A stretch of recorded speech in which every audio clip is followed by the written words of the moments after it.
Thank you for coming, Tim. Tim does not only look at analysis and maps and geopolitics. I think he has talked or written the talks, but also walked the walk. He has walked many of his maps. They are in his head, in his books, but also in his boots. British from Leeds, Tim, as so many good journalists, didn't study journalism. But he's a journalist with experience in the field. He has reported from Bosnia, from Croatia, from Serbia during the Balkan Wars, from Kosovo in 1999, from Belgrade during the bombings, and he has also covered the conflicts in Iraq, Afghanistan, Syria, and Libya. No? He was diplomatic editor and foreign correspondent for Sky News after the BBC and other experience, before quitting the job for writing books. Tim's first book was Shadow Plays, The Overthrow of Slobodan Milosevic, and it was a bestseller in former Yugoslavia. His second book was Dirty Northern Bastards, and Other Tales from the Terrace, The Story of Britain's Football, which could be interesting for another session. No? His third book is this one, Prisoners of Geography, that we're discussing today.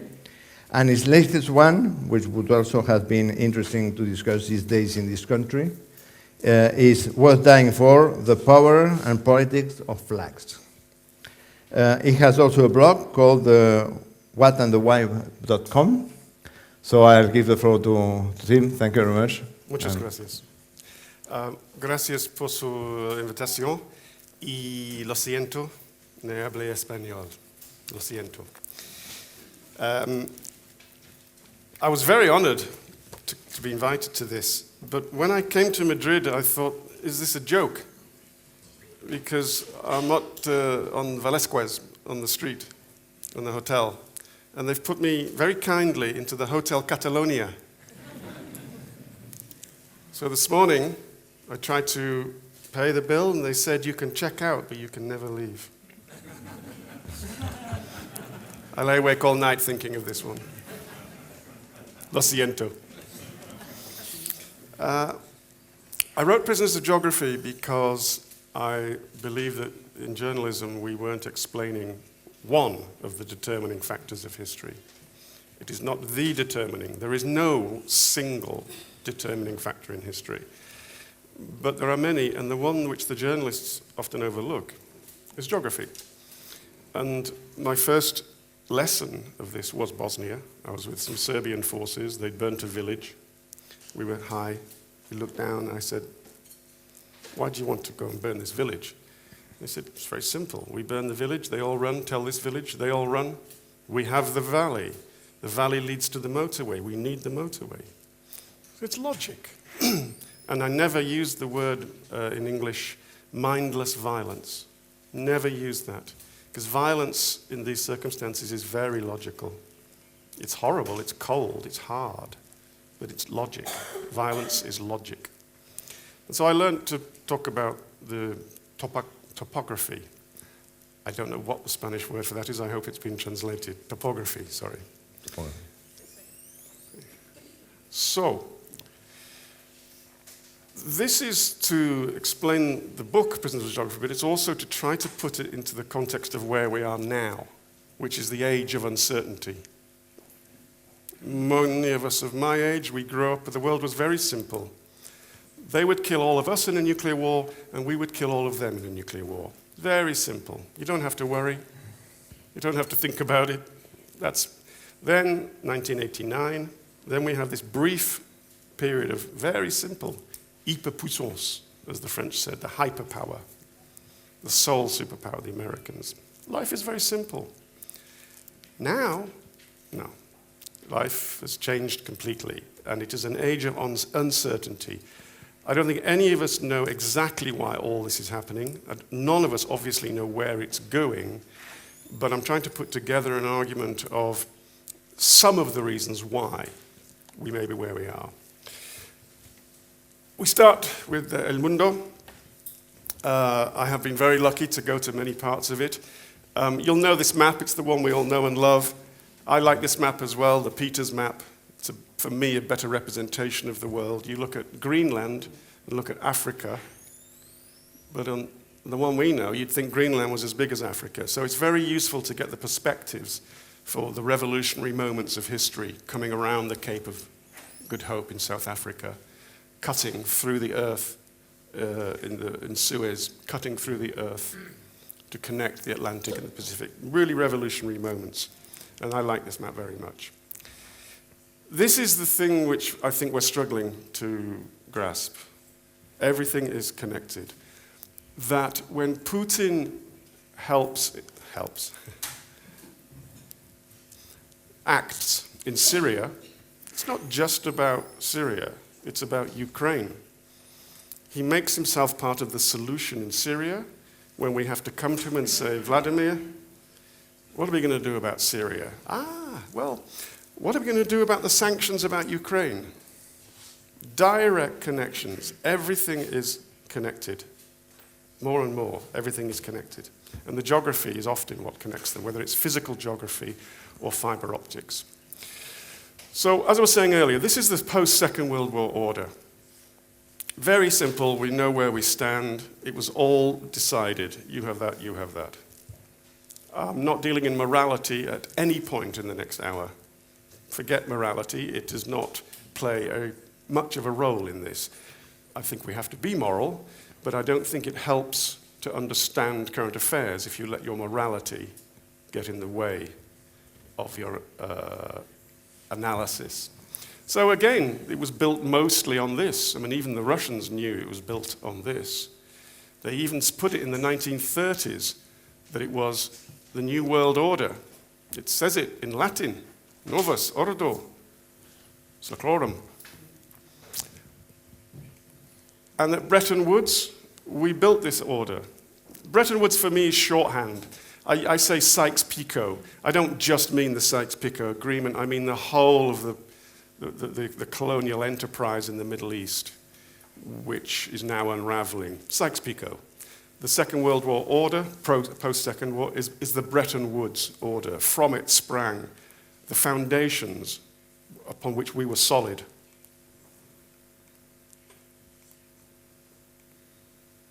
Real solidity, real unity, real connections. And that lasted until a few years ago. And then people started to say, no, I want to rival the European Union. I want to rival the other organizations around the world. I especially want to rival the World Bank. And this was a watershed moment for me. The Americans said to the British, allegedly their closest friends, they say that to us, and they come to you and they say it to you, and then they go to France and they say it to the French, and then they go to the Poles and say it to the... We like to be fooled. So we are their closest friends. And they said to us, please do not join the Asian Bank. It is a rival to the World Bank. And they asked the Australians and the French and the British, please don't join. And we all joined. We said to the Americans, no, because we've seen the horizon. We can't have both feet here. So we've put a foot there. This has shaken the foundations a little bit. When we joined, it's a watershed moment. Even the Americans haven't got enough. The magnet of America cannot attract us quite enough anymore. And then the BRICS come along, and of course the Indians say, wait a minute, France is in the Security Council and we're not? Britain, of course, should be, but France? South Africa says we're a rising power, we should represent Africa in the Security Council. Brazil, we should, etc., etc. So people will not accept the order. The Chinese certainly will not accept the order, and the Russians won't accept the order. So things start to shake. These foundations upon which we built the post-Second World War are now shaking, and we don't really know what to do, why everything is splintering. You can add on to that the 2008 financial crash, because when the money runs out for us, things get even more difficult, and the money more or less ran out. So that's how I frame a broad macro understanding of what's going on in the world now. Now to come back just to the plain basic geography, to try to make the points that in order to understand all this, one of the things about history and the determination of what happens is geography. So I'm leaving politics behind now. I'm going on to geography. But to say, when you have a grasp of the understanding of these geographic realities, you can better understand what is happening and even better guess what will happen. For example, I was 100% certain that after the Ukrainian president fled to Ukraine and Ukraine came into our sphere of influence, I was absolutely certain Crimea would be annexed, based on geography. I'll come back to that. So you have the 13 original states, very rich. That's why the American flag has 13 stripes, as you might know. They had the cheek to kick us out. We've never forgiven them. We should make America Great Britain again. That's what they should put on Trump's hat. And these were the ports, deep water ports, great farmland, all the trade goes back to the old world. The British would not let settlers that side of the Appalachian Mountains because they knew the French had Nouvelle-Orléans and Louisiana. Eventually, when they bought the Louisiana Purchase, which people think is Louisiana, but in fact is the whole of the Mississippi Basin. Once they'd bought that, all the settlers came across. Now you have the greatest bit of flat, fertile land in the world. Add to that more navigable waterway, internal land waterways, than the rest of the world put together, just there. And it's all flowing down from the Missouri, the Arkansas, the Ohio River, into the Mississippi and out into Louisiana, out from New Orleans. Fantastic. But there's two problems, and they both speak Spanish. One problem is Mexico, which at that point is here, very close to the most important port. So you must foment war here. You must then win that war and push your enemy back. They did. They pushed them back across the Rio Grande. Then, now, Spain. Yes. Nobody can control the mouth of the Gulf of Mexico except America. Existential matter for them. Nobody.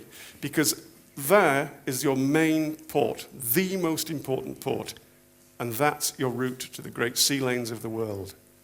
So if a foreign power controls that, you have to change that dynamic. Geography has not given you a choice, unless you want to be moral, but that's a different matter. If you leave morality to one side, geography has given you no choice. American-Spanish War, goodbye, don't come back. America must control that. When they don't, they have to try and kill Castro.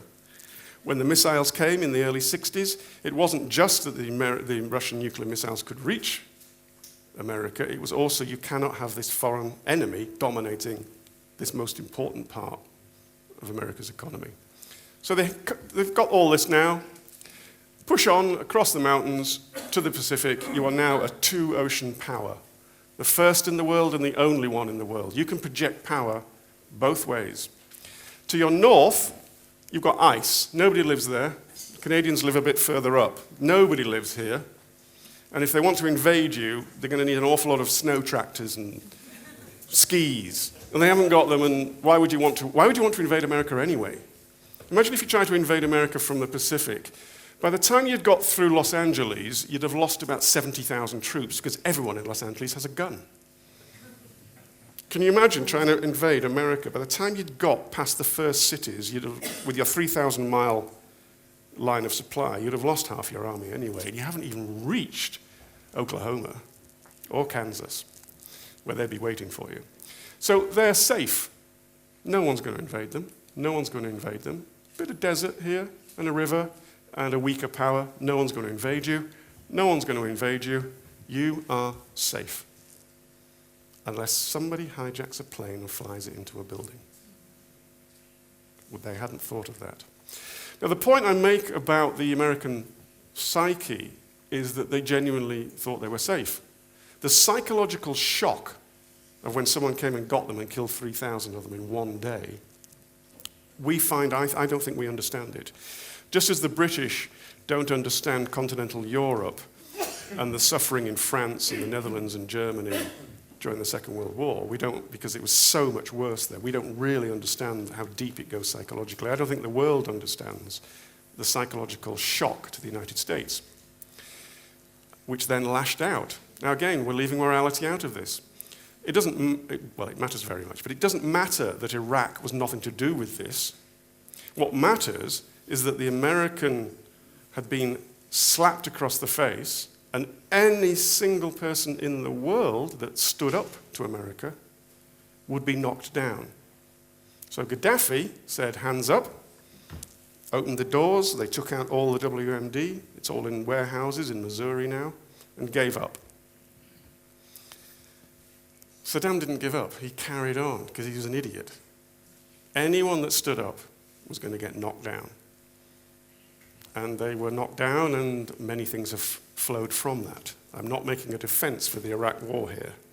I'm putting a psychological, geographical element into all the other things that happened.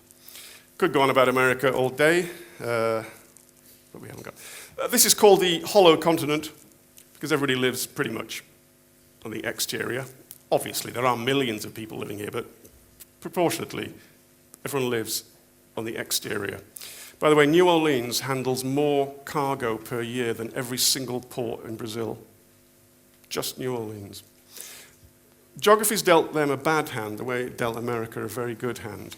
In 1907, Argentina was the 7th richest country in the world. And then the beginnings of globalization began, and suddenly they were doing an awful lot a very long way from anywhere else. So if you're up in New York, you can if you want, you can do your trade down here, but it's 6,000 miles. Or you can just do your trade across to France, 3,000 miles. What choice have you got? They've had another problem. The rainforest, yes, it's the lungs of the world, great. But how do you trade from here to here? You've got to get through a rainforest and then over the Andes. Ditto here. You've got to go through the Vaca Muerta, the death region. It's freezing cold down here, and there's mountains as well. So to create a continent unified the way the Americans did is much, much harder. And they haven't. And every decade I hear, this is the decade of Latin America, and I've been hearing it for 4 decades now, and it still isn't. It's a wonderful place, fantastic, it's got a lot going on, but it's not the decade of Latin America. And it's not going to be for some time. It is their decade and potentially their century, but I don't buy that this is the Asian century and last century was the American century. I think last century was the American century and this century will be the American century and the Chinese century. Flag's interesting. The big star is the star of the Communist Party. Then there's the 4 categories of Chinese people. You have the proletariat, the bourgeoisie, the intellectuals, and the patriotic capitalists. Very far-sighted, the communists. So far-sighted they knew that only 50 years after this, there'd be 1.2 billion patriotic capitalists in China. They're doing a great job. There's no communists in China, but there is a communist party which oversees the 4 categories of people, and it tells you every time you look at it, we oversee you, we're bigger than you, don't even think about challenging us. Xi has got the 19th Party Congress today. This is as important as an American election. It won't get the coverage because we're still tuned into Americana. It's easier for us to read it and understand it. But Xi is about to grip power the way Mao Zedong had the power.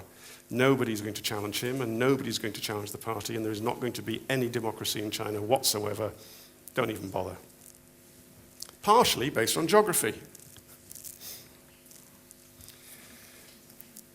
The Mongols used to come down here and attack them. This is the Han area, the Han Chinese. 90% more or less of the Chinese are Han, ethnically Han, split into the 2 languages of Mandarin and Cantonese. They can't understand a word each other says, but they can read. It's exactly the same when you read it, because it's a pictorial language. So they are unified. Now, 100 years ago, that was 90% Manchurian. Now it's 90% Han. That was 100% Tibetan. Now places like Lhasa are 50% Han. Some of you might care very, very deeply about the settler movement in a particular country that gets in the news an awful lot, Everyone's always going on about land appropriation and settlers. Terrible emotional thing. I also take an interest in that part of the world. But if you want to talk about settlers and settlements and movement of people, I'll give you a few tens of thousands in Israel, Palestine, and I'll give you millions and millions and millions here, which makes me often wonder, why does everyone care so much about these settlers and nobody cares about these settlers? Well, Richard Gere cares about these settlers, and Richard Gere wants a free Tibet, and so does the Dalai Lama. So I'll give you the Dalai Lama, and I'll give you the Red Army. Why do they care so much? Because they're safe from Mongolia now. Big desert, they've got Inner Mongolia, the Han have moved up into it and to Manchuria to protect them from the Russians, and nobody lives there anyway. They have a buffer zone here, no problem. They intend to keep it at all costs. The Han are busy still being here, but expanding everywhere else. Jungles down here, there was a very brief war in the 70s with the Vietnamese, but nobody from here is going to come and get you anymore. Xinjiang was predominantly Muslim. They've moved the settlers into there big time, but nobody seems to care. So they're protected here as well. So the core is protected. And here is the greatest wall ever. Not the Great Wall of China, the real Great Wall of China, the Himalayas. It protects them from India. Why do they want to be protected from India? India's no threat to them. No, but it might be. It might be a threat to them. And they're not going to take that chance. India would love to have the high ground. Because I'm afraid, since 50,000 years ago, when we stood on a high hill and looked at people and said, I'm keeping this bit, you're staying down there, I don't think the world has changed very much. And if we think we're so civilized now, how can we throw nuclear missiles at each other 70 years ago? We are still seeking the high ground. We have not changed in the 50,000 years. We now have the capacity and the ability to try not to, and to think that it's wrong. But we haven't changed that much. And that's still in everyone's heads. So they must protect the high ground. Both India and China then meddle in Nepal and Bhutan because they both want control in those two states in order to have the high ground. But that protects you from India. India doesn't want to invade, but supposing it did, you're protected. Secondly, this is the Chinese water fountain. That's what they actually call it, the Chinese water fountain. All the water comes out. Most of the water comes out of Tibet. They must have that water for their 1.2 billion people. So they have now protected their core except for the soft underbelly, this bit here. That's where the colonialists came for them in the previous century, which they call, well, 2 centuries ago, they call it a century of shame. It was a bit longer than that. We dominated the coastal region. They are determined that will never, ever happen again. A lot of their money is going into shore-to-ship defense. They're piling up their defenses here, longer and longer range. The longer range their guns are, the more they can push you away. Who are they pushing away? The Americans. Keep back. Robert Kaplan, the geopolitical writer, believes that they view the South China Sea the way the Americans viewed the Caribbean in 1904. It's their sea. It's their backyard. No one else can come there. And that's how they view it. They worry that they will not control those seas and that someone can strangle them. Hence, they've built the Gwadar port and an 8-lane highway up through Pakistan and into China as an alternative supply route. And they're also building a string of pearls, as they call them, ports all along here to lily pad their way across in case the Americans close the Malacca Straits. That is a very good way of looking at China because it's from China's perspective. You know, it's the same in Moscow. Don't look at Moscow, Russia, from here over there. Put yourself in Russia's shoes and look that way. From China, go to China and look that way. Because if you're thinking the Chinese way, you're not this big, scary power. You are this power that's been traditionally kept down by outsiders, the barbarians. And here is a line, here is a wall in front of you. They call it the 9-line dash. Sometimes they call it the 10-line dash.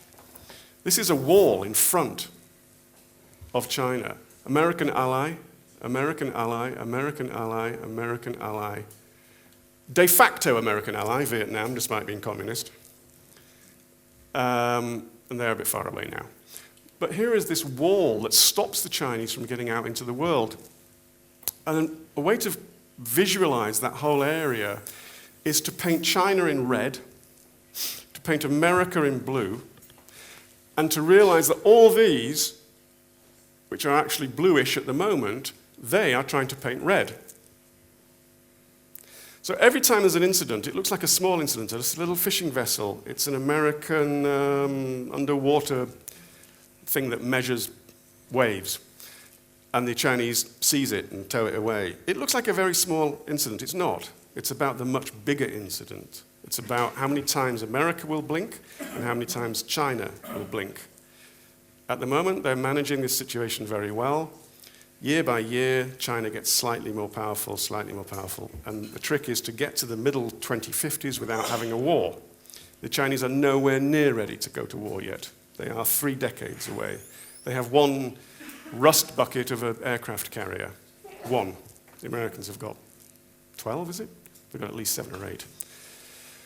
So the Chinese are biding their time, and they're building facts in the sea, which I will get to. There we are, facts in the sea. Just as you put facts on the ground, they're putting facts in the sea.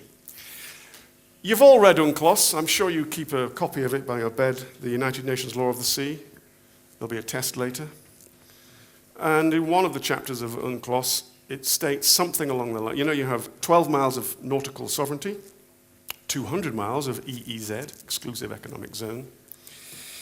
And if at high tide off your sovereign territory there is a piece of rock that sticks out at high tide, technically that's yours. Is it an island? What happens if the sea covers it? The law is not too sure. So what happens if you come along and pour a bucket of concrete on it? And then another bucket of concrete, and then another bucket of concrete, until you've got one of those. And then it grows bigger and bigger. Then you put a runway on it. Then you put some anti-aircraft guns. Then you put 200 troops on it. At that point, is it your island? Is it your sovereign territory? Because if it is, the Americans cannot go within 12 miles of it. And you can fish 200 miles from it. If it isn't, you can. But the Chinese say it is, and everyone else says it isn't. So the Americans have committed under Obama, and now continuing under Trump, to sail through these alleged territorial waters 3 times a year. And the Chinese can't do anything about it yet. But they're putting their markers down, because in 3 decades' time, they can say, we've been telling you for 30 years not to do this. You know, they're preparing already for then, and it's going to take them that long to get their 2 or 3 aircraft carriers ready as well. So they're creating facts on the ground, geographic facts on the ground, based on how they view the world. They're slightly trapped, they're pushing out, they're trying to bend the bars of the prison. So, to Russia. And that's what's going on. I am really quite concerned about how calm everybody is about Russia. We had a long discussion last night, and we both agree we're probably not going to war, but you're more sure than I am. And we're probably not going to go to war because we're not going to go to war for Ukraine. They're not in NATO. The key is, are we going to go to war for Estonia, which is in NATO? Probably not. If we give that signal to Mr. Putin, why wouldn't he try and take NATO? The only thing that stops him from taking, Estonia, the only thing that stops him taking Estonia is a big red light called NATO, and it has to blink and flash. And it's not. It's sort of looking the other way, pretending nothing's happening. Russia is the best example of prison. 2/3 of the population live in the European side of it, and about 1/3 live in the rest of it. I remember being up in the Ural Mountains looking down onto the West Siberian plain once, and I said to this, you can stand one side, and 1 foot is in Asia, and 1 foot is in Europe. And I said to this guy, his cameraman, so what are you? Are you European or are you Asian? And he said, Niet. We are neither. We are Russian. Yeah, that's how they think. They are Russian. They're not European. They're not Asian. They're Russian. Very, very cold. No one's going to invade you. That's on the plus side. On the negative side, your ports freeze. You can't have a 365-day-a-year navy. If you want to be a great power, you better have a 365-day-a-year navy. You can't say, we'll get back to you in 3 or 4 months when the ice has melted. Real problem for them. Second problem, flat land here. Now, we popped up the British there a couple of times through this flat land. Don't be fooled for a moment by the Swedes. They've conned us for the last 3 decades with IKEA, Volvo, Bjorn Borg, and ABBA. Whereas in fact, they were one of the most warlike nations to ever conquer large parts of Europe. This is a joke, Andreas. I don't really think they're a warlike nation anymore. We have history with them and their Viking helmets, but it is over. They're a lovely lot. One of the most advanced peoples in the world, you could argue. But they used to invade Russia through this bit. Poles used to invade them occasionally. The great Lithuanian Empire invaded them through here. Napoleon came in 1812 through there. The Germans came, and then they went back again, having not learnt their lesson the first time. And where did they come? They came through this gap here. This is the North European plain, stretches from France all the way to the Urals. It's flat. I intend to cycle it one day. I once cycled John O'Groats to Land's End. It's 1,000 miles, Britain. One day I want to cycle the entire North European plain. And if I do, I'll go through this gap here. It's only 300 miles wide at that point. That's the narrowest point of the North European plain. From the Baltic to the Carpathians, there's your gap. And that is why Poland keeps disappearing off the map, changing its shape, being called different things. It's because that's the gap in the North European plain, where the Russians, knowing that they keep getting invaded and fighting along this flat land, push up, so you only have to block a 300-mile gap. That's why it's always been Poland. It's a very unfortunate place to put your country. You can defend along 1,000 miles, or you can defend along here. Either way, you will push up. You will try to dominate Ukraine, Belarus, and the Baltic states to make that fence, that wall between you and them, from their perspective. Look at it from Russia's perspective. Not saying they're right. I think it's a gangster state run by gangsters. I think RT is a disgusting propaganda channel. I don't know why you have it in your hotel rooms, but we have it as well. I think they're busy dividing us. They've just opened a Sputnik news agency in Scotland. Now, why would they want to do that? Why would the Russians want to put an agency into Scotland? I wonder, in this time of division and the splintering. So, you must have a buffer zone. And you can call it Ukraine, call it what you like. You can call it the USSR. It's just the Russian Empire. The USSR was just another name for the Russian Empire. That's what it was. It was not for a moment, was it anything else? And they settled all their people out here. There's going to be huge disturbances here over the next few years between the Russians and between themselves in the stands. And they settled people all around here. Now, remember they haven't got a warm water port except for the one that's in Ukraine. It's in part of the Soviet Union. Suddenly it isn't. Okay, we can live with that because they're still in our sphere of influence. We will lock them in. And then suddenly it isn't. And Poroshenko flees to Moscow. And at that moment, Ukraine starts to tilt towards the west. And half an hour later, Ukraine has to accept that Russia has annexed Crimea because of the port of Sebastopol. No choice. I think even a marginally democratic Russian leader would have annexed it. Khrushchev gave it to the Ukrainians in 1957, but he thought it would be with Soviet man forever. Soviet man died. It was an existential matter. Geography gave them no choice. Of all these things, I think nationalism is the biggest factor of him. He called the fall of the Berlin Wall the greatest catastrophe of the 20th century. Not Auschwitz, not the First World War, not Stalin's famines, not Mao's famines. The fall of the Berlin Wall was the greatest catastrophe of the 20th century. Why? Because it reduced Russian power. So we'll go back to Crimea. They have to have this port. Without it, they haven't got a warm water port. Now, even then, they've got to come out of the Black Sea through the Bosphorus. Treaty of Montreux, 1936. They have to ask Turkey for permission to send a warship through it. Of course, Turkey says yes, but at a time of war, Turkey would say no. How are they going to get their fleet out of the Black Sea? They would have to fight their way through, if there was a war, past that NATO power, and that NATO power. And that's how they view the world.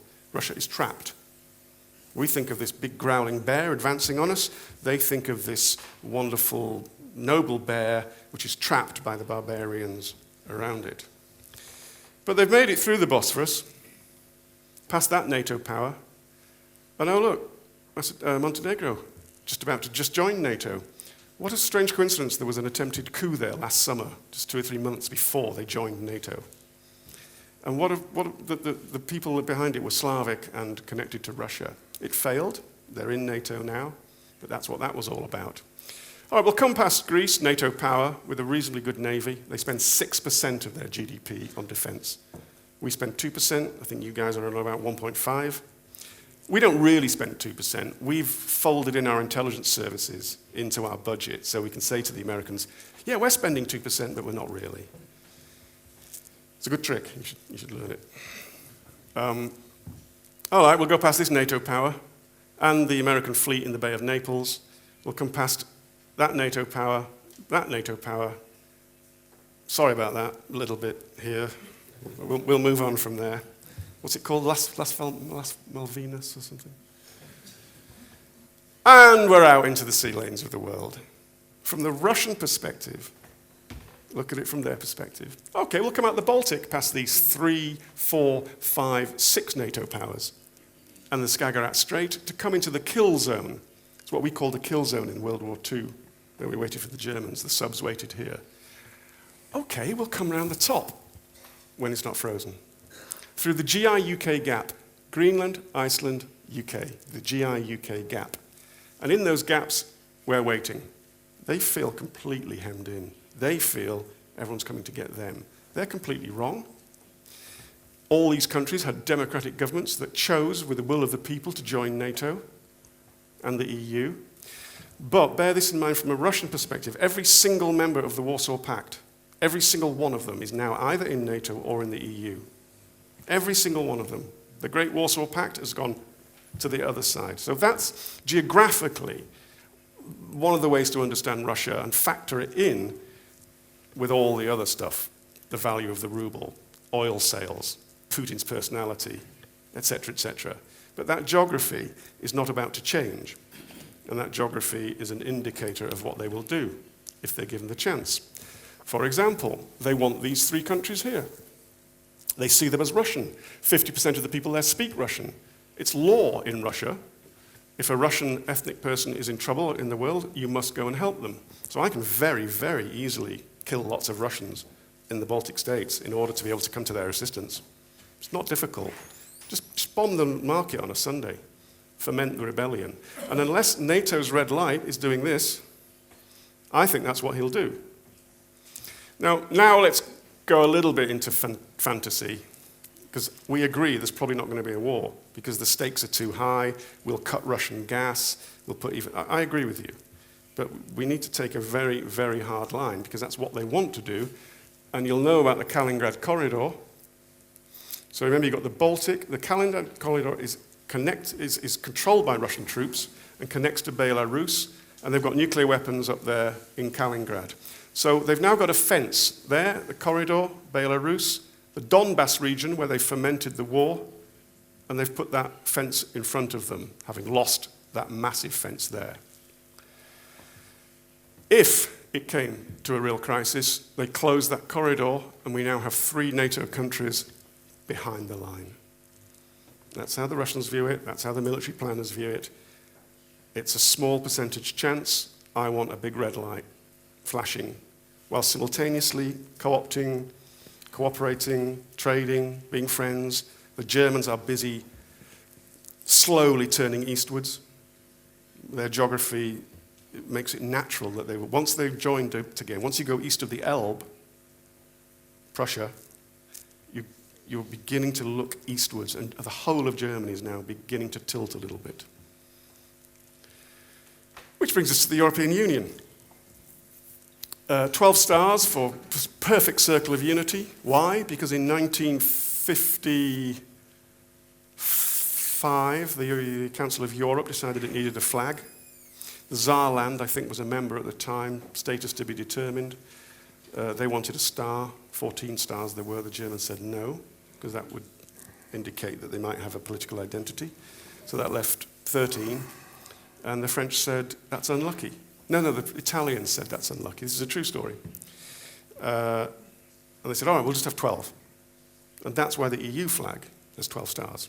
It's one of those strange vagaries of history. So the EU flag isn't a flag, it's an emblem of Europe, because flags designate nation states often. And the EU flag is simply a carbon copy of the Council of Europe. And it's part of this shuddering and cracking, of which we are a symptom. We are not a cause, the British. We are a symptom of this. I voted Remain.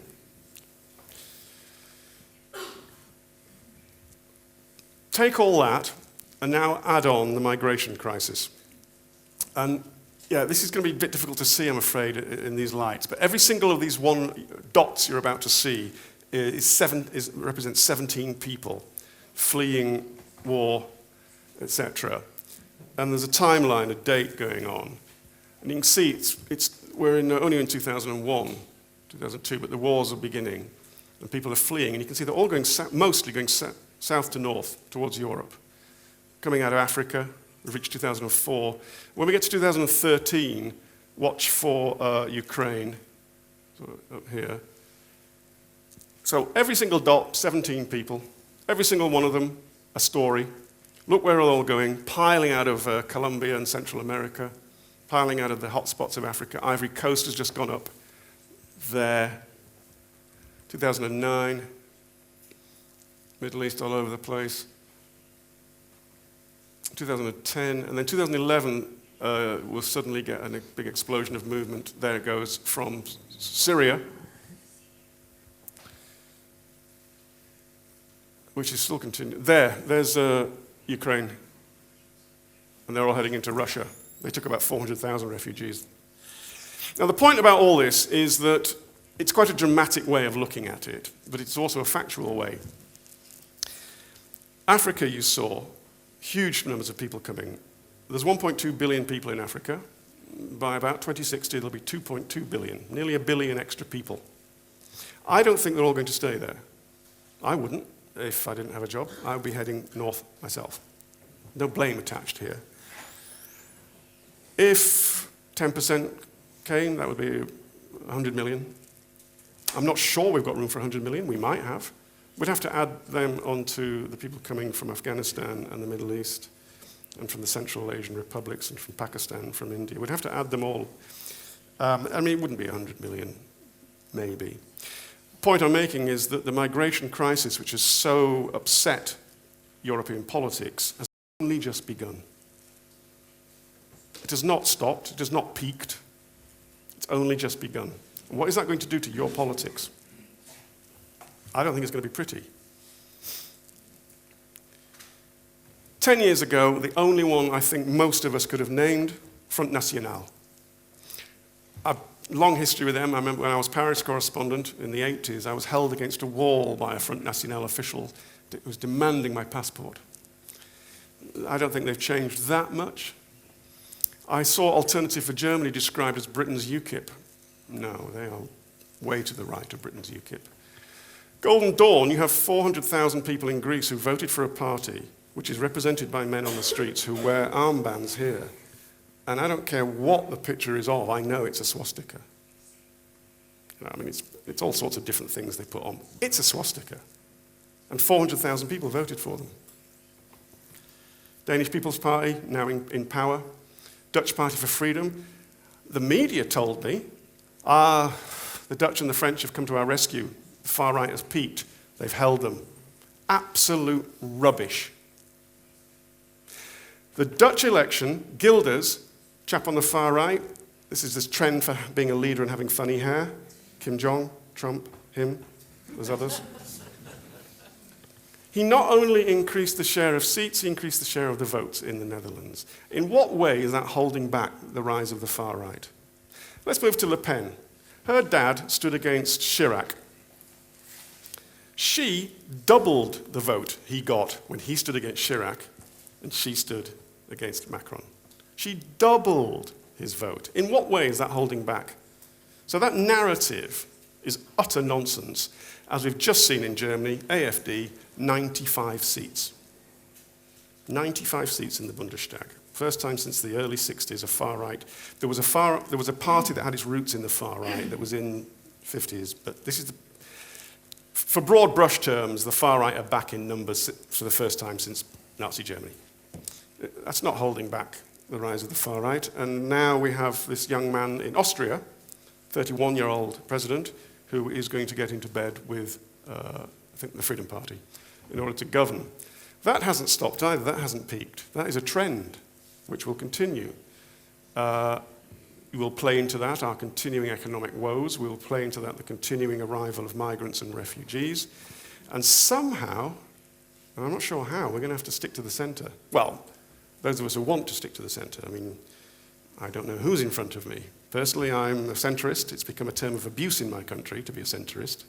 But I'm a centrist, and long may it remain so.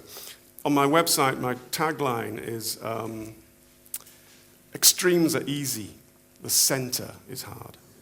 And for those of us who perhaps think like me, I think we need to very much stick together and very much get the message out to younger people who are attracted to all the stuff that's being shouted at them from the extremes. Don't trust these people.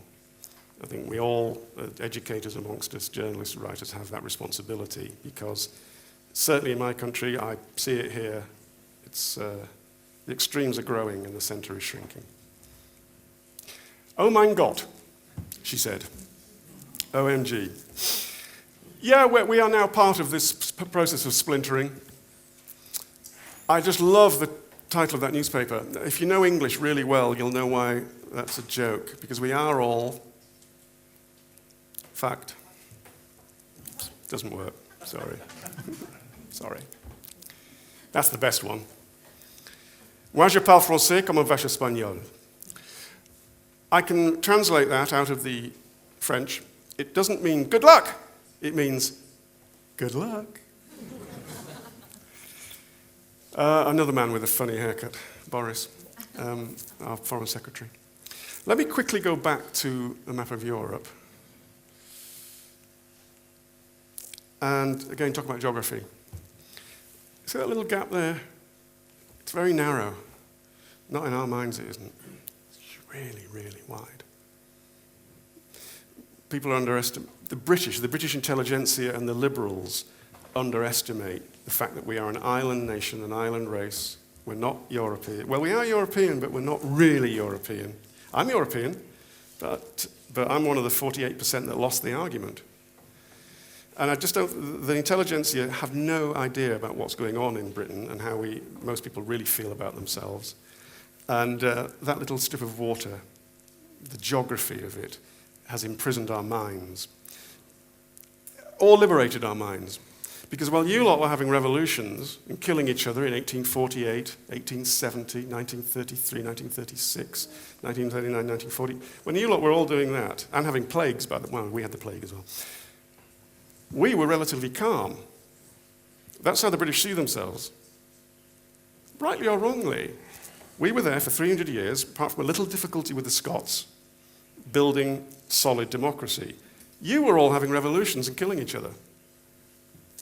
And now the European Union is this horrible, corrupt organization that steals all our money. It has very, very shallow roots in democracy. I love the European Union. I'm a great believer in it. But it's corrupt to the hilt. We just thought, no, enough. Do it. So we're going out on our own. And people laugh when you say global Britain. This is the big idea that the Brexiteers have, global Britain. Look at that. Direct lines to all the sea lanes. Pretty good market there. They're completely screwed, by the way. To get to there, they've got to come through here. All the sea lanes. Who was it? Jared Diamond, who wrote Guns, Germs and Steel, made the point that If you look at Egypt 500 years ago and you look at the Egyptian navy, no. There's no trees in Egypt. How the hell do you have a navy? Look at Britain, we've got loads of trees. Oak trees, really good for building ships. If we weren't where we are, we wouldn't have been able to do what we did. You can make the same case for Spain. So anyway, we're going out there into the great sea lanes of the world. We're going to be global Britain, and we might well fall off the stage. We don't know. It's pretty scary. I'm what I've made up my own term, a relaxed Remainer. We made our choice. I'm quite relaxed. Let's make the best of it. People who want to remain mostly are shrieking hysterically that it's the end of the world. We have an English phrase, going to hell in a handcart. I'm not sure how you're going to translate that. But I feel the world has always been going to hell in a handcart. Certainly, I'm only 58, but as long as I've been alive, the world's been going to hell in a handcart. And when I read history, the world has always been going to hell in a handcart. Well, when is it going to get there? It's probably not. It's probably going to be all right, and Brexit will probably be all right. Because I was told the day after Brexit, the pound would go through the floor and we'd have mass unemployment in a minute. We've got the highest employment we've had for years. We've got the best growth we've had for years. Now, it might change after Brexit. You know, I'm relaxed, but I'm also interested to see what will happen. So I've gone a little bit off-piste there, where we were just going through Europe. We're nearly, carrying on with Brexit. Article 50, there it is. We're about to find out exactly how much it's worth. Finishing off, a couple of regions. There's nothing positive happening here. There's only negative things. That's going to continue. One way to understand the Syrian civil war at the moment is to understand geography and religion and history.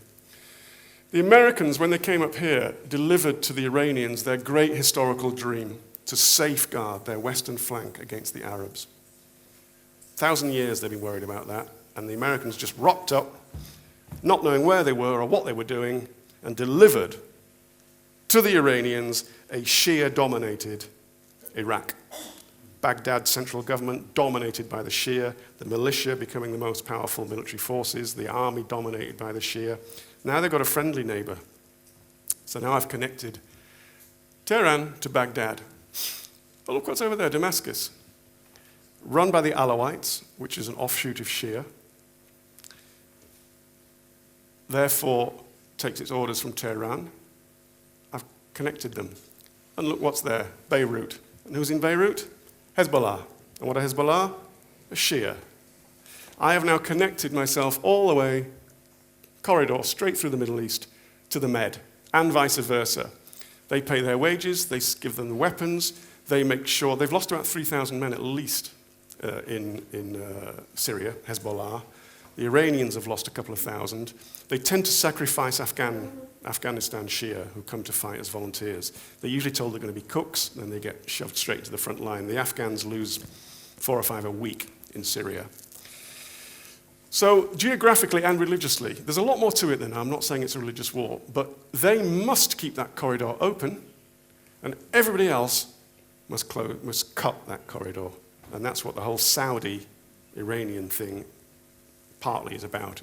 It's about geography. Other way to understand the Syrian war, there's only one motorway, and about 70% of the population live just each side of it. So when people were talking about the opposition having conquered half of Syria, they'd conquered most of its sand. Not a problem. We can deal with it. We'll take the sand back later. But they always kept most of the core of the country. They always kept the motorway open in order to turn left, because that's where the Alawites come from historically, Assad's family. And look what's here. Tartus, a little port which will forever be part of Russia. They have a little warm water port there. It won't take deep ships. It's not a big naval port, but it's enough to take a corvette or two. You can get weapons in, you can get people in. It's extremely useful, and it's their foothold in the Mediterranean, having been pushed out by the Americans in the 50s and 60s. They've got that foothold, and they've now grown it. Because the Russian intervention in Syria is not about Syria, it's about Russia and its place in the Middle East. So they've now got this air base. The Russian parliament and the Damascus parliament has just, a few months ago, voted through that they can have it for, I think, another 50 years. Huge airbase now. They're building up the port here. They've planted themselves there. People said, oh, it's going to be their Stalingrad or their Afghanistan. I call it an IKEA operation. It's flat pack. They could fold it up and go home in 3 weeks. It took the Americans a year to get out of Afghanistan. So there they are, sitting pretty and expanding their influence. They're doing a brilliant, brilliant job. Again, way to understand this place is to understand that from the West Bank to Tel Aviv is 12 miles. Israel is only 12 miles wide at its narrowest point. So that's the high ground, the West Bank. This is why they'll never allow our army up on the West Bank, because they can cut Israel in two with one mortar round and close the airport. So again, if you're leaving morality out of it, you know, if there's, God please, a two-state solution, part of it will be no army. It doesn't matter if it's fair or not, leave morality out of it. But that's an existential matter for the Israelis based on geography. So when you understand the geography of Israel, you understand Israeli policy and vice versa. That's easy. That's 25 miles. You either build a two-lane highway over it or a two-lane tunnel under it, and you can connect the two contiguous bits. Israel will always have a buffer zone here because Al-Qaeda and the Nusra Front, sorry, Nusra Front is Al-Qaeda in Syria. The Nusra Front and ISIS are both up on the Golan, looking down. Well, because the Israelis hold this bit of the Golan, they can't look down into Israel, but if they hadn't got the Golan, they would now be looking down into Israel. They're trying to foment trouble in Jordan, the jihadists. Imagine if Jordan did go up. At the moment, it's holding. Then they would be sitting on the border there. So the Israelis will always have a buffer zone. So again, geography lets you understand the absolute basic lines of policy. I've gone over a wee bit, sorry, but we're just about there at the top of the world. I love this map because when I was a kid looking at a map, Britain and Spain are down here and the Arctic's up there. But when you look down at it, you realize it's this vast ocean. It's about big as Russia. These are all Arctic states. Hillary Clinton wisely said, we have villages on the Arctic and they have cities. And they do. They have cities, especially these two, and they're building up their forces, their cold weather fighting forces, to about an 8,000 strong force, which is a lot in that terrain. They've got one working icebreaker, and they've got 32 working icebreakers. So who's ahead of that game as the ice melts and the possibility of getting at the riches comes? They're way, way ahead of the game. So much so that in 2008 they had a competition to rename the Arctic Ocean. The winner was the Russian Ocean. I mean, that was brilliant, you know. I wonder who decided. I think that was Putin, who then planted a titanium flag at the bottom of the ocean. The Russian flag is now flying merrily. That's a coming diplomatic battle, and it's based on the geography of the exclusive economic zones around here, the oil and the transport passages, and who will control them. That's a really good coming story for journalists, and an absolute nightmare if you're an ecologist, because if they do drill there, it's going to be messy. Globalization is not going into reverse, because those are not going to stop just because some trade deals will be broken. And have you seen the Chinese-American relationship? Trump has done nothing about his ideas of putting quotas on. So, finally, I'm trying to think of something positive, and I can.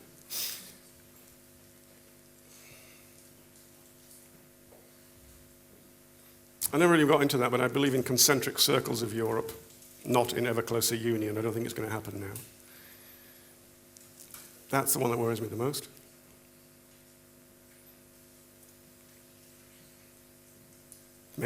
Ma. Now, you might think it's a good thing or a bad thing. I think for all its crimes, its historical crimes and its problems, I'm glad it's still the world's leading power. And most importantly, don't worry, be happy.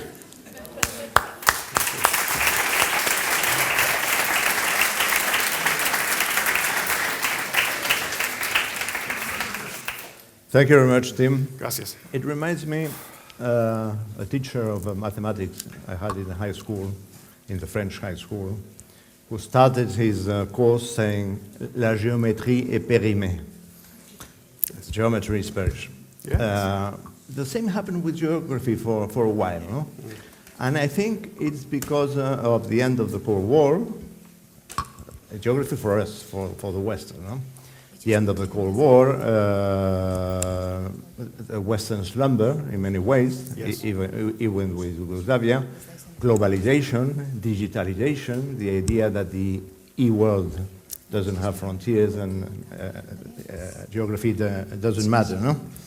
But set theory, la théorie des ensembles, is still important because we're talking about human sets. No? And I think that it's important that political frontiers coincide with social frontiers. Social in the sense of values, sometimes identities, and when they are not, we have problems. No? Of course, Europe is a way to, European construction is a way to overcome geography, but also to construct a new geography of social values. No? But not too quickly. Not too quickly, maybe. I think I agree with most of what you said, but I will just add some things. No? Please. I'll start with China, for example. I think one of the reasons China, I agree with your reasons, but why China is looking at the way it looked at his seaside and constructing a deep naval power is also because its wealth is all on a coast which was undefended. No? Yes. Most of the wealth in China is all on the coast. And also, because you mentioned it, the sea lanes for China go through that way. No? And now that China is an economic power, it has to defend those sea lanes. No? And 80% of its gas and oil every day of its needs comes through the Strait of Malacca. American allies on each side, American Navy controls it. If you cut that, you cut 80% of its oxygen or its blood off. Yeah, Malacca is a strategic node. No? Secondly, Russian. In your book, you didn't say it here, but I think in your book you say very rightly that Russia, with all its bigness, and is a European power, but it's not an Asian power. No? And maybe they don't feel European, but they look at Europe. Yes. Much more than they look at Asia. No? I forgot something about the Chinese.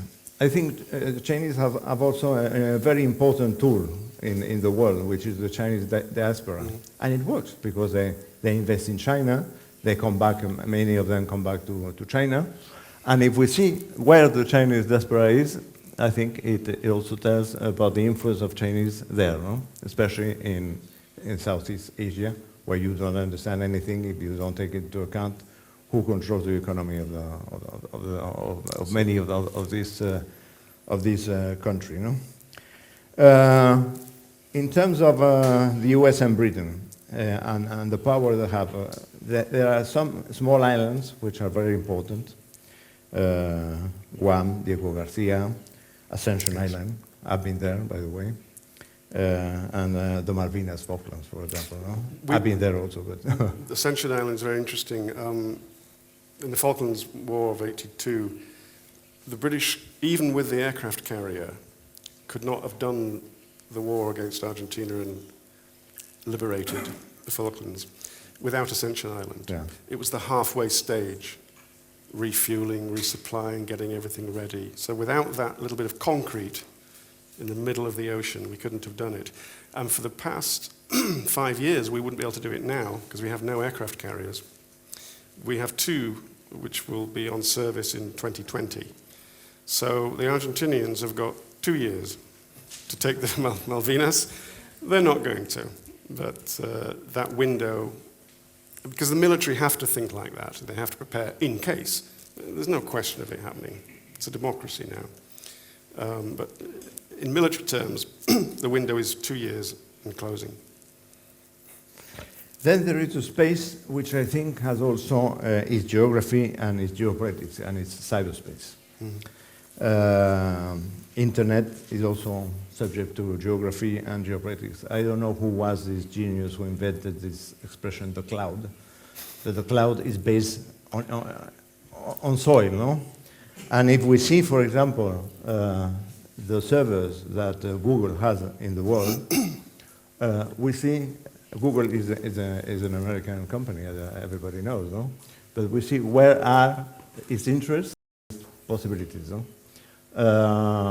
Of course, Google is not in China, and that says a lot, no? And also the fact that of the 50 leading companies in this field, 36 or 35, 36 are American. Most of the other ones are Chinese, and the Europeans are out of that, no? Yeah. And that also says a bit about geopolitics and all that, no? Finally, two things. One is that non-state actors are also very important. We see that with ISIS, which has a geography. ISIS has a geography, but I think non-state actors are becoming more important. In terms of the basis and the way the Americans look at the MENA region and Central Asia, I couldn't find a map, but I saw a map years ago about how they look, and from Gibraltar, their obsession is Central Asia. It's not the Mediterranean as such, no? And in that, I think you forgot two bases which are very important, not only Italy, but it's Rota and Moron in Spain, no? They're very important for everything. Which is used for Africa, isn't it? And for the African strategy also, right. no? Finally, I think that you show the maps, but there is a persistence, not a resilience, but a resistance of the maps drawn by the West in the Middle East, for example, in Africa, where you see these maps which are straight lines, you know, and they cut across tribes, cut across culture, but they tend to persist. And we see that it is nowadays, even in the Middle East, where I think there is a kind of attempt to redefine the frontiers and the lines, we see the resistance these days with how the Iraqis have occupied Kirkuk, for example. No? That's very important. Well, I have two questions to ask you. One is a friend of mine wrote a book years ago in which he had a chapter about how the different popes have a different idea of God. Popes have a different idea of God, no? And I think the leaders of the world sometimes have different maps in their heads, no? So I will ask you first, what do you think is the map that Trump has in mind? Apart from what you explained. It's very dark.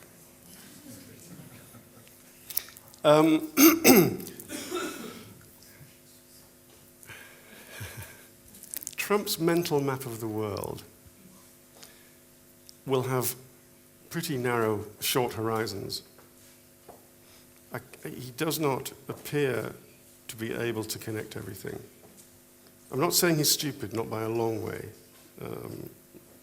He's cunning, he understands deal-making, he understands that bullying might win. He may have some success with North Korea or plunge us all into war.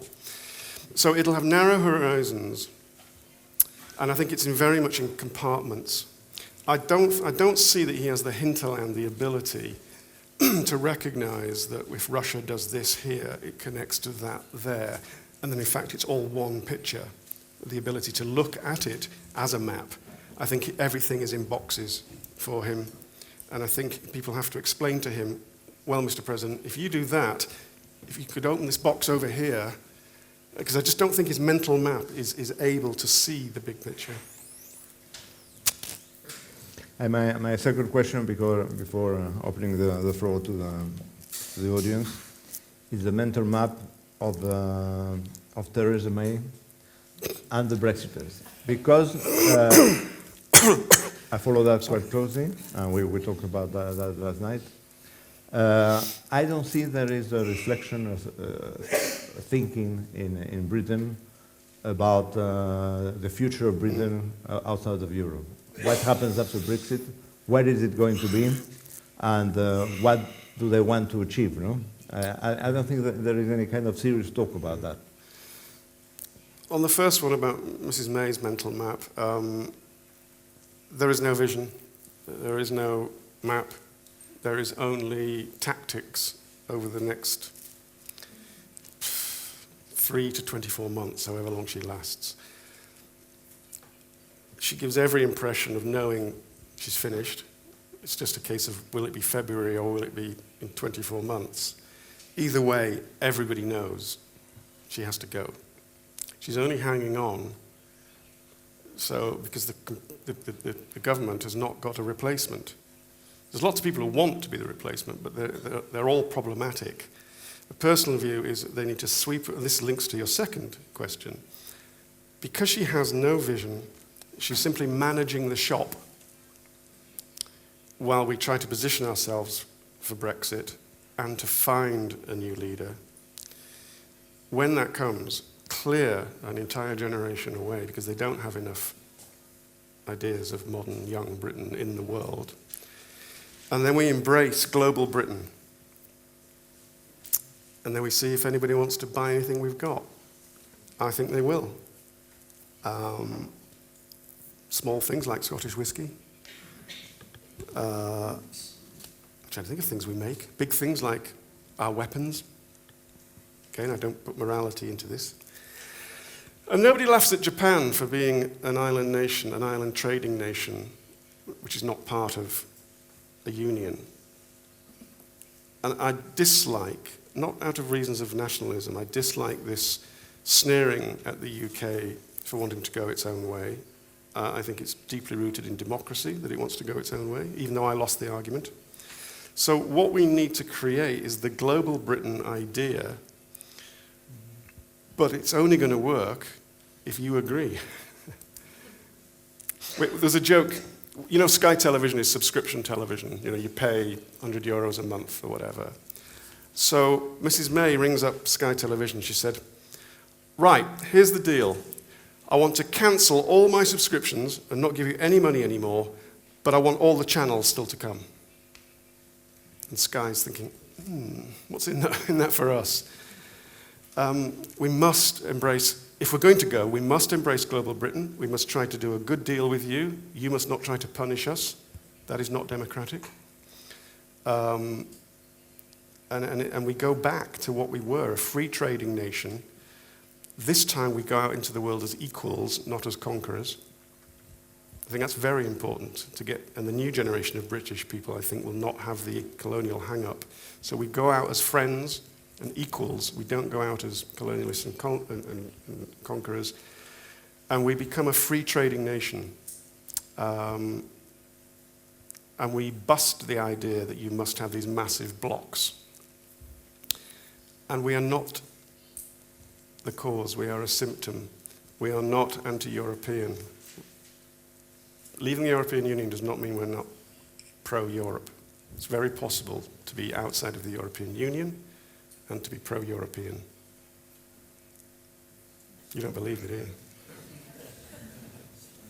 Well, what do you say to the 40% of Italians that want out, 30% of the French that want out, 50% of the Swedes that want out?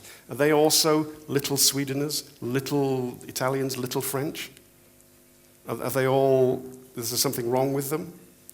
Right across the Union. There's nothing wrong with them, but they're being sold a bill of goods that does not guarantee a better future for them or their children. Yeah. And that's what Brexit is. Maybe. It's really not anti-Europeanism. You'll detect from my accent, I'm from the other side of the sea. But I'm also a Brit. I lived there for 8 years and took British nationality. And now I've been in Spain for 15 years. So I've over time, absorbed a bit of each mentality.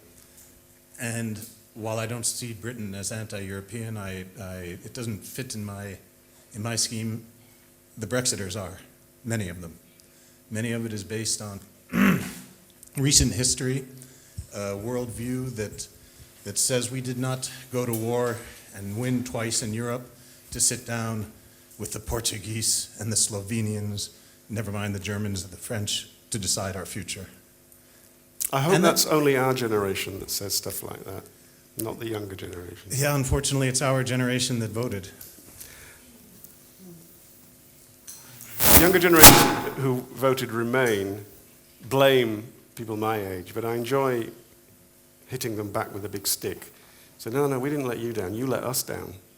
Because they didn't turn out in numbers to vote. A very small amount of young people voted. So I turn it back on them. No, you let me down, which gets me out of a hole. Pues muchas gracias. While I still have the microphone, I read your book, enjoyed it immensely. I've given it to friends. Thank you. Yeah. Now ask them to buy one, will you? Don't give them. I buy them and give them. Muchas gracias. Abrimos ahora un turno de palabra entre quien quiera. Por favor, identifíquense.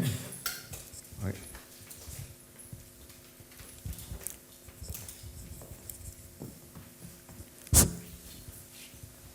Thank you very much. My name is De La Torre. I'm coming from the Ministry of Foreign Affairs in Spain, and I want to thank you, Mr. Marshall, Gracias. for this clarification about geography and politics. That's been very interesting indeed. And being a Spaniard and a European too, we are what we are. I think we as Spaniards, or European, we are fully aware that we cannot cope with the whole of the world. So I will focus my question on Europe. I mean, and what I think this continent hasn't clear, it's her priorities. I mean, and I would, list them, a few of them. What should be our first priority? I mean, is it to change the European Union so that it becomes a useful tool for the future 21st and 22nd century? Because if one thing is clear in this continent is that the European Union needs a deep reform. Yes. That's absolutely clear to me. I don't know if it's clear to the guys at Brussels. No, it's not. Well, Not to Mr. Juncker especially. all right. Second point in my list is what's more important for us? Is it to keep NATO alive and make it better, of course, even spending more money on defense, which is most of the European governments are reluctant to do that, I think wrongly, or try to cope, with the flux of immigrants coming from Africa and Middle East, thinking that, this is the new paradise, and they're going to be all happy here.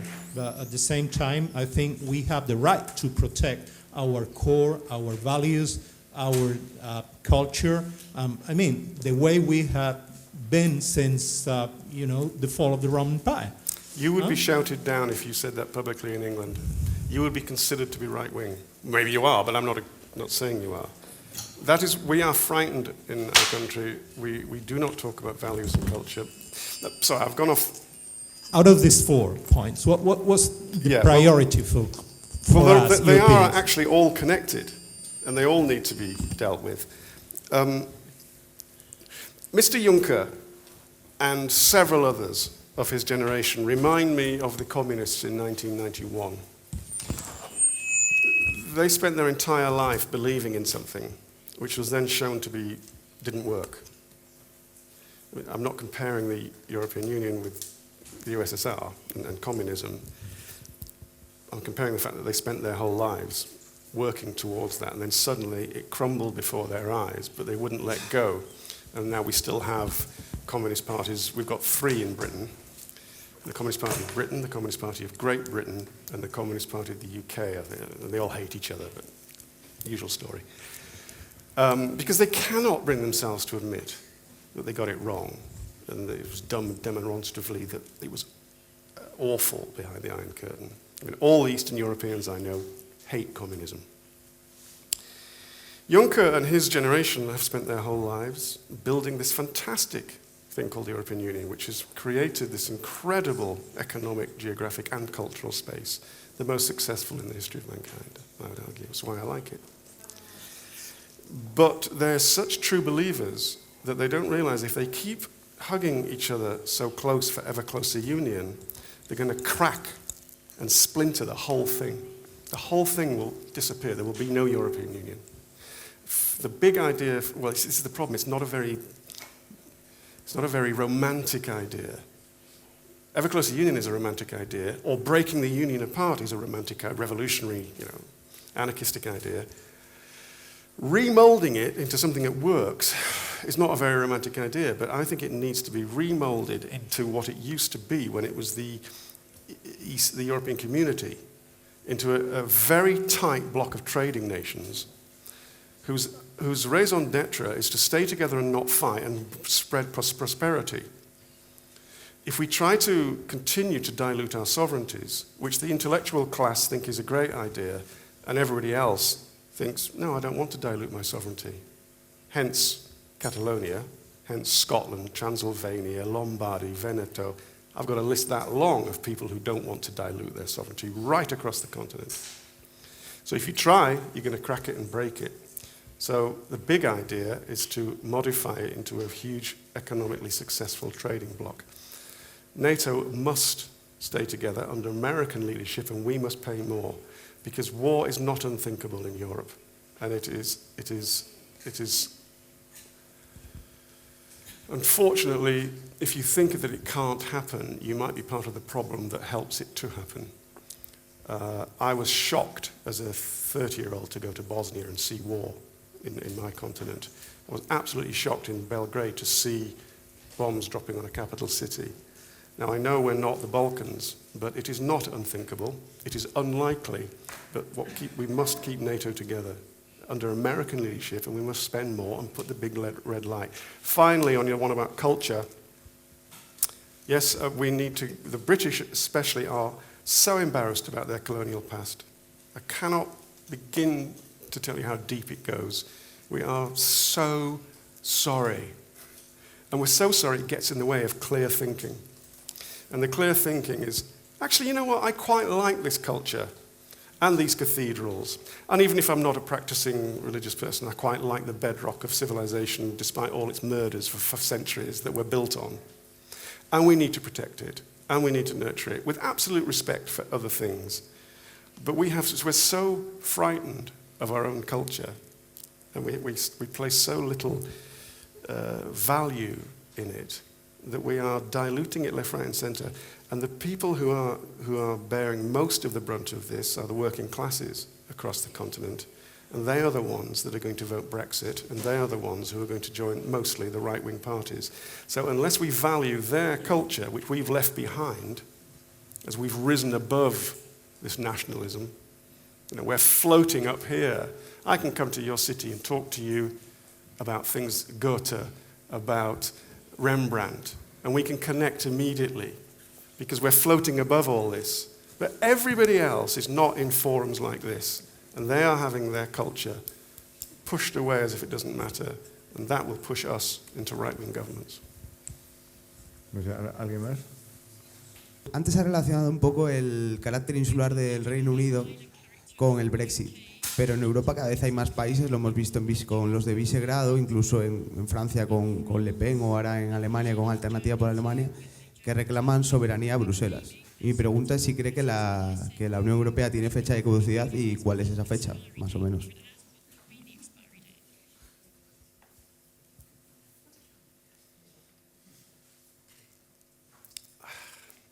It does depend on the next moves. It has an expiry date if they go for ever closer union. I just don't think it's going to happen. I think it's going to be concentric circles. The Visegrad countries, the Scandinavians, maybe the Mediterranean groups, then the core, France and Germany. They may even go down to a core euro. They may even, already Macron is proposing a parliament for the Euro countries. So there's a two-speed Europe already. We will be on the outside, call it a three-speed Europe. The Scandinavians will they already get together before a Brussels meeting and say, what is the Scandinavian position? The Visegrad countries say, what is the Visegrad position? Already, you've seen that the EU is taking Poland to court. It's took Hungary to court. It's not going to do that anymore. It's going to accept that the different nation states will behave in a non-EU manner, and they'll let it drift. And so the EU will drift into what I said last time, a core, and then different people acting in different ways, occasionally coming together. It's going to be very complicated. Trade will be the one thing that holds the 27, maybe 28, together. If they go for ever closer union, and if the euro fails, the whole thing will break, and there'll be 28 nation states. But I think the first scenario is more likely than the second. Alguien más? I have a last question to ask you. We talked also about that. We hear the mayor of London asking for a rethinking about Brexit. We hear Mr. Blair having a campaign about that, some polls. Do you think there is a serious possibility that Brexit will not happen in the end? I'd put it at 35% chance that we won't leave. If you'll have us back, please. It's your choice. You know, we have triggered Article 50. We can still say, oh, well, actually, we've changed our minds, and you could say no. You wouldn't. But you'd spend a long time laughing. But, there's a number. I was with. Sorry, we call it name dropping. I was with Mr. Blair 2 weeks ago in Jerusalem, and he said to me, "It is our duty to turn Brexit around. Our duty." I mean, it's a very emotional. He feels it's his duty to the country, and he's part of the intellectual movement. And what's happening in Britain is those who are dedicated to remain on the intellectual class, whether it's the artistic class, journalistic, political, business, they're trying to move the conversation to make it, no, it's not inevitable. Because if you can create the atmosphere that, well, maybe there are ways. Because Mrs. May keeps saying, Brexit means Brexit. Meaning, you know, no, there's nothing to discuss here. It's only discussing how, not if. So they're trying to move that intellectual conversation into, well, maybe, maybe not. And there's a number of ways of doing it. One, well, you create the intellectual atmosphere via the media business and politics. You then get the public to accept that the deal that we are offered by the European Union goes to Parliament to accept. So the MPs vote on it. In essence, that's a second referendum. Or you go to Parliament and Parliament votes whether there should be whether it should be offered to the people in a second referendum. And then you fight the whole battle again over 8 weeks. And then we vote again and say we accept the deal or we don't accept the deal. If we don't accept the deal, we ask the EU, can we come back in, please? It's cold out here. So it's not over. I personally have a democratic problem with that scenario in that we're not French. Our political class does not ask the same questions of the electorate over and over again until the idiots give us the right answer. That's the way the French do things. Why the French? Because they had 3 referendums on Maastricht. We asked, we lost, get on with it, even though it could be costly. But, one last thing we haven't really discussed, and that is the importance of emotion, which again, the intellectual class doesn't understand emotion.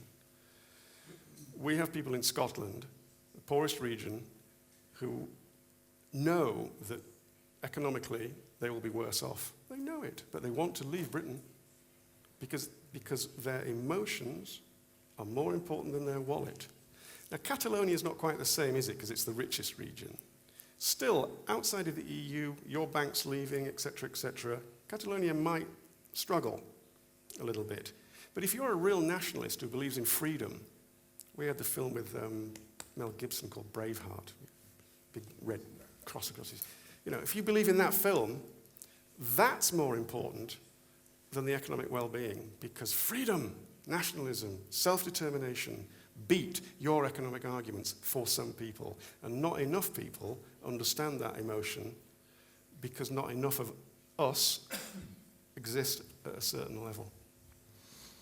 Thank you very much. Muchas gracias, Tim. There Y is muchas one more gracias. if you have time.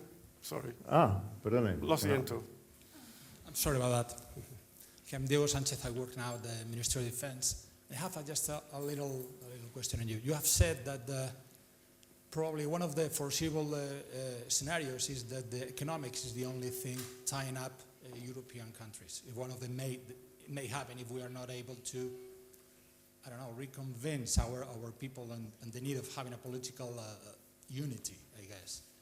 Do you see having that scenario, being only the economics, the ones that really tie us, as the NATO having the political capability to have all of Europe more or less united into one, or defending or having our civilization, our core, our values more or less remain? Yeah, I think in that, I think for the defense of Europe, NATO is more important than the EU. I mean, NATO can survive without the EU, and hopefully they'll both survive it. NATO, I think, is what has kept the peace. Europe is what has made keeping the peace worthwhile. The EU gave us the prosperity. NATO defended the prosperity. They are interlinked. I think we are going to have to pay more. I think NATO will survive. Again, since I was 20, I've been hearing about the European army. And Macron is now back again talking about the European army. It's, without America, it's not worth a candle, as we say in it. We must be in NATO and we must have the American assistance and we must pay our share. And when Trump says, why aren't you paying? Because he says it in such a horrible manner and he looks so horrible, we think every single thing that comes out of his mouth is stupidity. It's not. Many things are, but not everything. Because it was Obama that called us free riders. But because we all loved Obama, nobody went, Obama's a terrible man, called us free riders. Because we loved him. All Trump has done is called us free riders in different words. And he's right. And it's because we have thought that we'll just rely on the Americans. Nothing's going to happen. It's all fine. We're still having the dividend of the peace after the Cold War. But that's old-fashioned thinking. The peace dividend is gone. We now need to spend money on NATO. Thank you. ¿Una pregunta más? ¿O? Sí, aquí.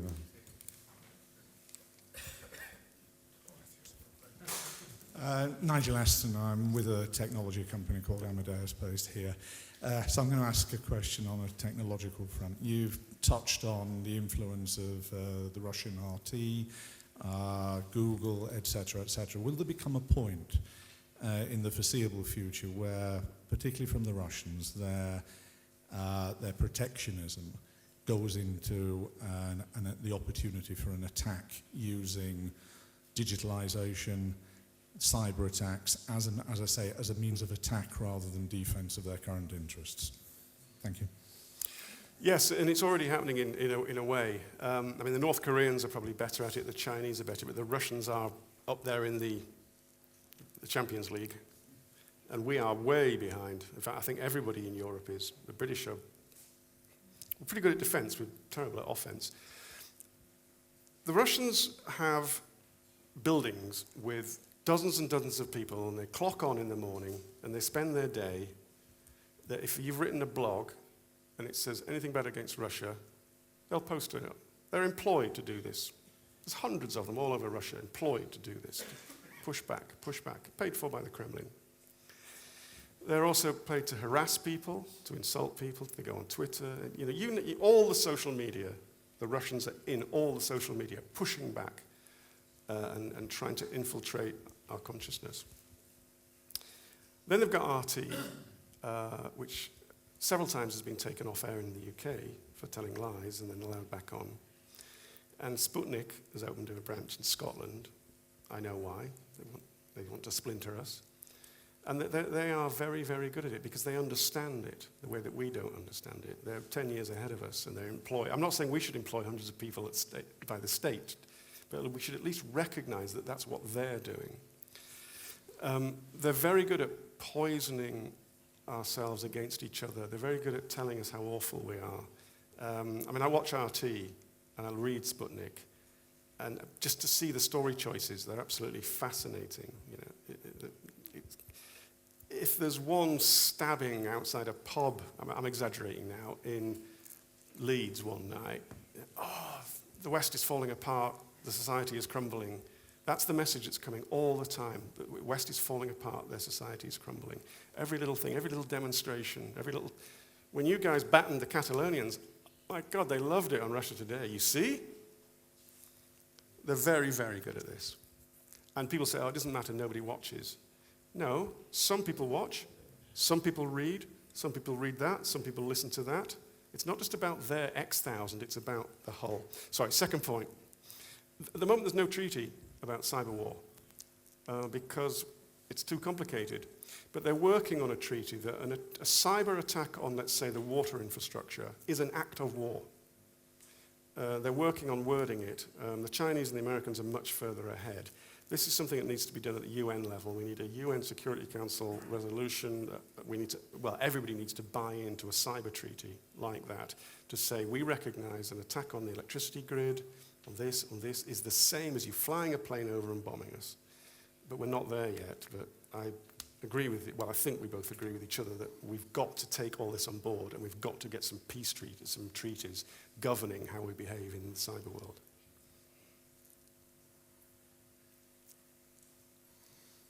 Bueno, pues muchísimas gracias a Tim. Ha sido un tour de force. Gracias. Muchísimas gracias por venir.